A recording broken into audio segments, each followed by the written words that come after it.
Hi, I'm Akos Jankura. Listen, when it comes to negotiation, I want to spend a little time on negotiation because we hear the word negotiation, but a lot of us don't really know what it really means. Well, negotiating happens in real estate a lot.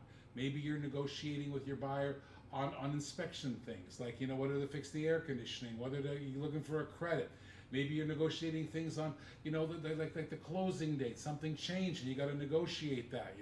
We're going to give you steps on different types of negotiation when it comes to the real estate. And of course, pricing and all that in terms of the real estate contract, these are all things that buyers and sellers negotiate, and you have to know and have to advise your buyer and seller on what to do and how not to do it in order to get them what they want, all right? So when it comes to negotiation, this topic is pretty diverse. We're going to spend a lot of video time on different topics, but today I want to start with talking about negotiation rule number one. And let me tell you something, you all break this rule. In fact, I break the rule too because I'm weak just like everybody, and when I'm not thinking or I'm a little tired, I'll break the rule too. But the rule is this: never negotiate against yourself.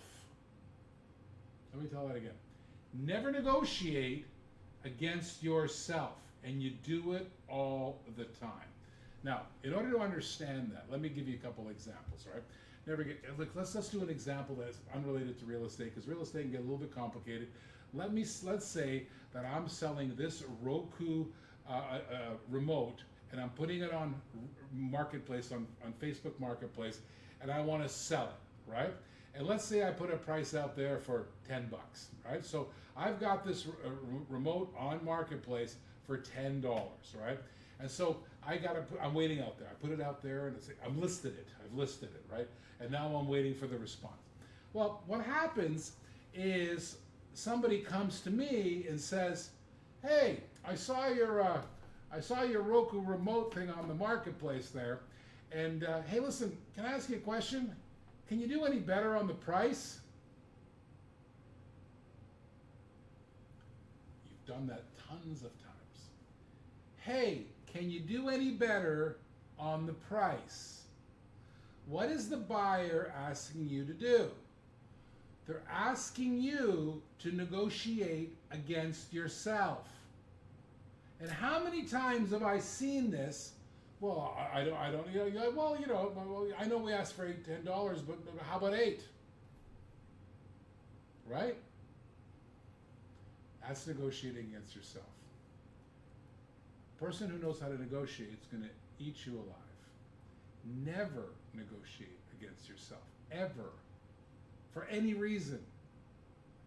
So let's break that down. How do we get around that such scenario of not negotiating against yourself?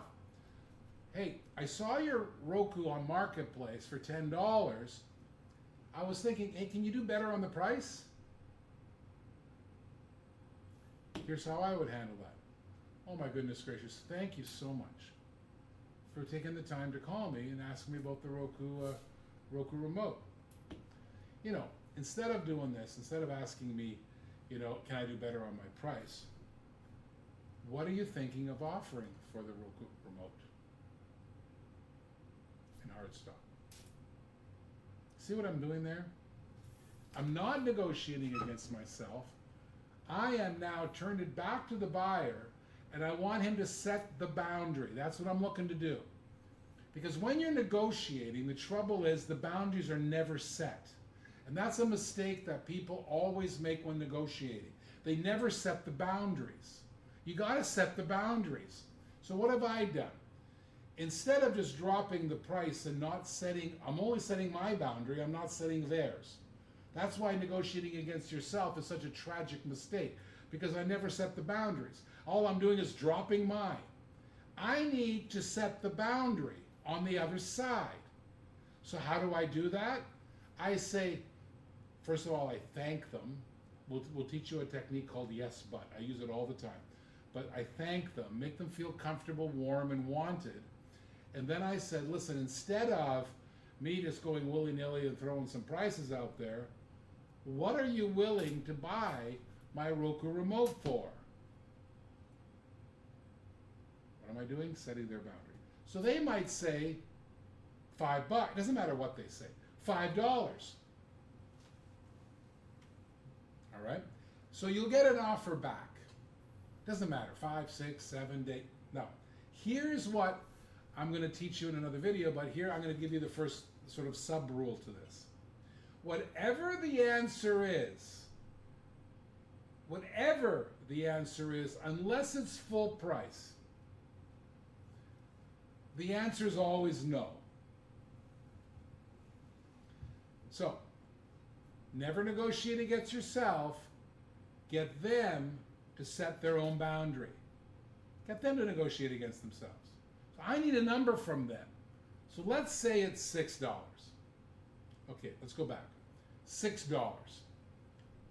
So what I do then, I define the boundaries. Okay.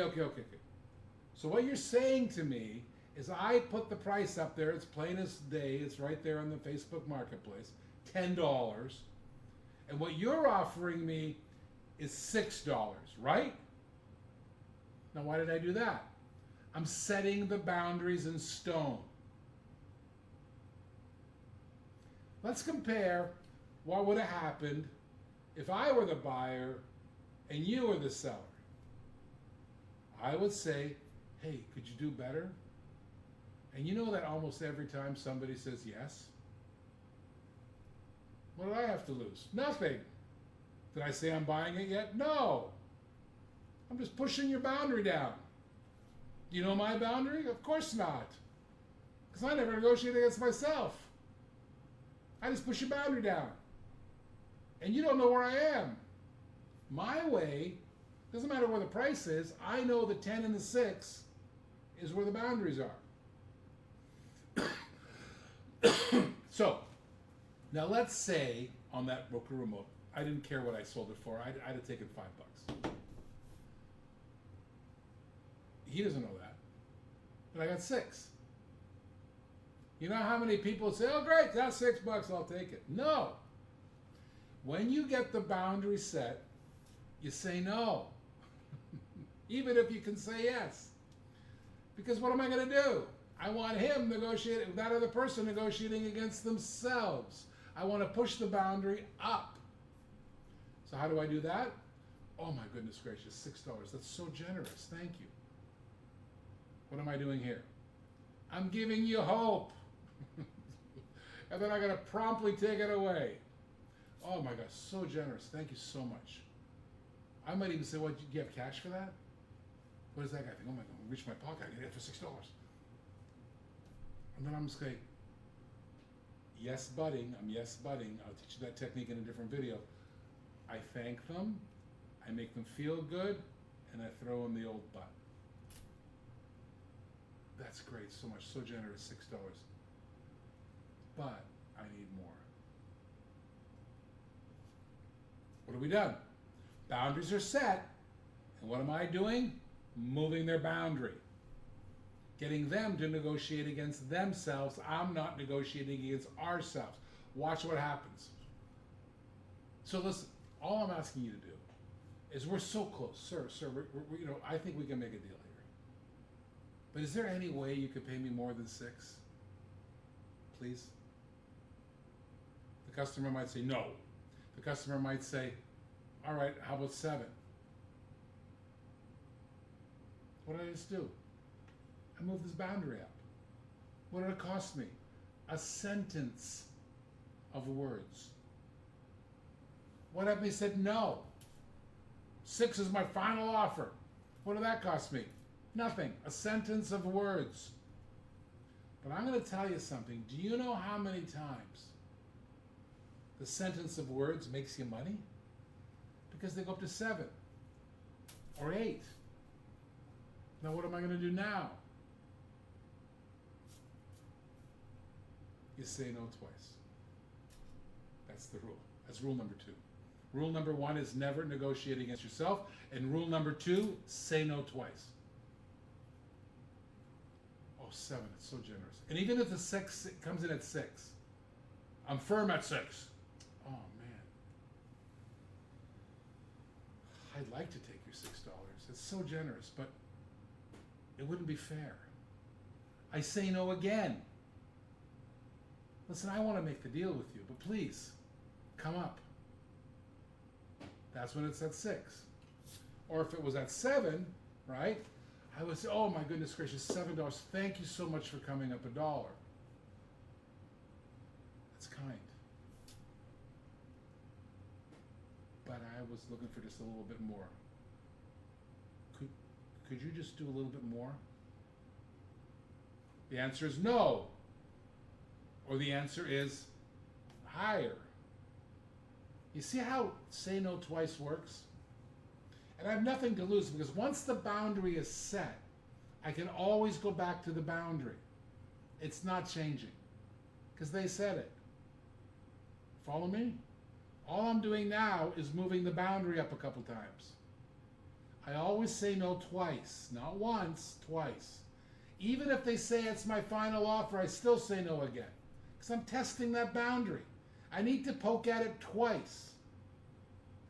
Never negotiate against yourself. Say no twice. Those 2 rules will serve you well in real estate. I'm going to teach you different negotiation techniques all along here, right? Because when I coach you, isn't about, I coach you real life, things that you can use every single day. So, let me finish that scenario, then we'll apply it to real estate. So what happens the second time? They can say no, or they can say, all right, how about 8? What have I done? Nothing. Have I moved my boundary? No. Have they moved theirs? Twice. I haven't even started negotiating yet. All I'm doing here is pushing the boundaries around. I'm pushing the edges closer. That's what I'm trying to do. In fact, this way all I'm doing is this. I'm not even doing this yet. I'm doing this. Right? I've always got the 6. I moved it to 7, maybe to 8 now. But I always say no twice. And I never negotiate against myself. It's a big difference. Let's do the other scenario. Let's say I'm the buyer and I'm negotiating. Oh, listen, I saw your Roku advertisement on the Facebook there, the marketplace. It was $10. And I just broke my Roku thing, and I was thinking of getting one. Hey, listen, I saw your $10 price, but is there any way you can go lower, please? So the seller can do 2 things. No. Or they can say, all right. How about you give me $8? What happened to their boundary? Just got pushed down to $8. Have I done anything yet? No, I haven't. On the phones are already ringing. Have I done anything yet? No, absolutely not. All I've done is push the price down. What do I do? Well, you know the formula. What do I do? I thank them very much for the $8 price, like a gentleman that I am. And what do I say? No. Oh my goodness, $8. Thank you. That's very generous. I really appreciate you going from $10 to $8. That is really, really great. But I was hoping for something a little bit lower. Can you do something a little bit lower? No. Can you do something a little bit lower? All right. How about 7? What am I doing? That person is negotiating against themselves. Have I moved my boundary? No. They don't even know what my boundary is. I'm just pushing theirs along. There's the difference between on the buying side and the selling side. And then, after I've said no twice, for the first time, I make an offer. Let's do the scenario between the 10 and the 6 up to 7 to the 8. So when they come back with the 8, I say, my goodness, thank you. Thank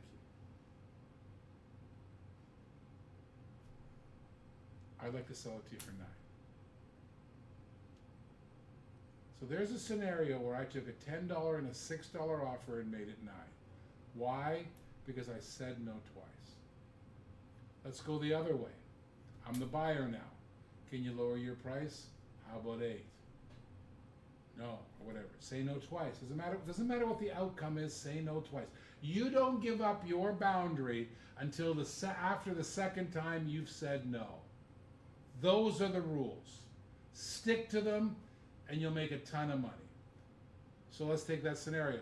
Oh, the guy goes to 8, then he goes to 7. And then for the first time in my whole time, I throw out the number, we're so far apart, I was thinking like $4. And then you start negotiating. For the first time, I lay out my boundary. Now I know it's between 6 and 4. Where do you think it's going to land? So where can you use that in real estate? Of course, we're transactional agents, so we can't negotiate on behalf of our customers, and I strongly recommend you don't. I'm a broker and do not do that. But you can explain to the customer this scenario. So let's say, the price is obvious. All we have to do is substitute the 10 and the 6 for real estate numbers, like 200,000 to 180 or something, or 500,000 to 480 or 450,000. You can do the pricing thing. That's obvious. Never negotiate against yourself. Say no twice. Then give up your boundary. All right? Simple rule. You can do it, for example, in the list of repairs on a due diligence on a list of repairs on that addendum, right? Inspection addendum. So, for example, the guy puts down 5 things. I don't care what they are. Air conditioning, a leaky faucet, whatever the 5 things are. What do I do with the agent? Thank you very much for that. I'm so grateful you're here as a buyer, and I really want this deal to work. I really do, because I know you like the commission. I like the commission. We all like the commission. Like I really want this, and the customer wants to be happy. I want them happy. I want the seller happy, the buyer happy. If everybody's happy, I'm happy.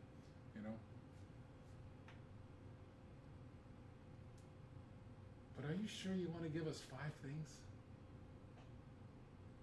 Is there anything on that list that's kind of less important? Well, maybe we can fix the faucets. Oh, man, it'd be easier if we gave the seller, something less to look at.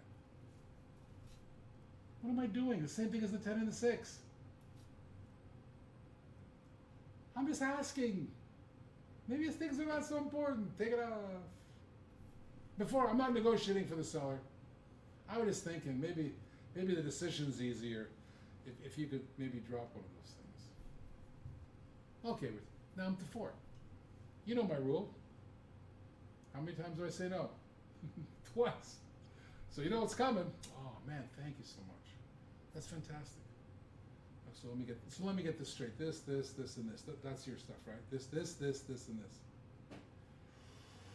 Okay, we got to put our best foot forward here. We got to make sure we don't lose this deal.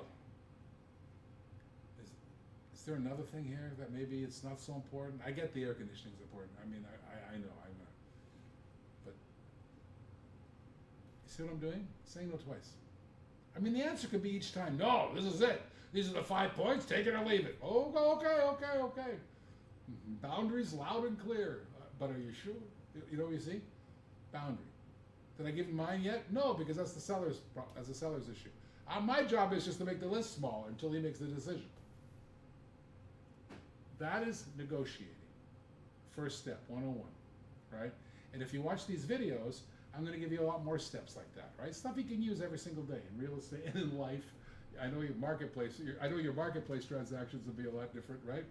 So, listen, if you like coaching by ACOS, listen, watch the videos. I leave my contact information there. You'll find it in info there. If you want some personal coaching, if you have questions, you can reach out to me at any time. Leave comments. I want you to subscribe. I want you to follow. I want you to like. I want you to do all those things. I want you to share this message. I didn't charge you anything for it. Share with other realtors. I'd like you guys to become great realtors. That's the spirit I have here at my own brokerage. We all help each other, and we all coach each other, and we make sure we have that beautiful network of people who are crossing goal lines with you. And I want you to be part of that feeling, right? Of always succeeding, because you guys deserve it. I'm ACOS Jankira, and that's Real Estate Coaching.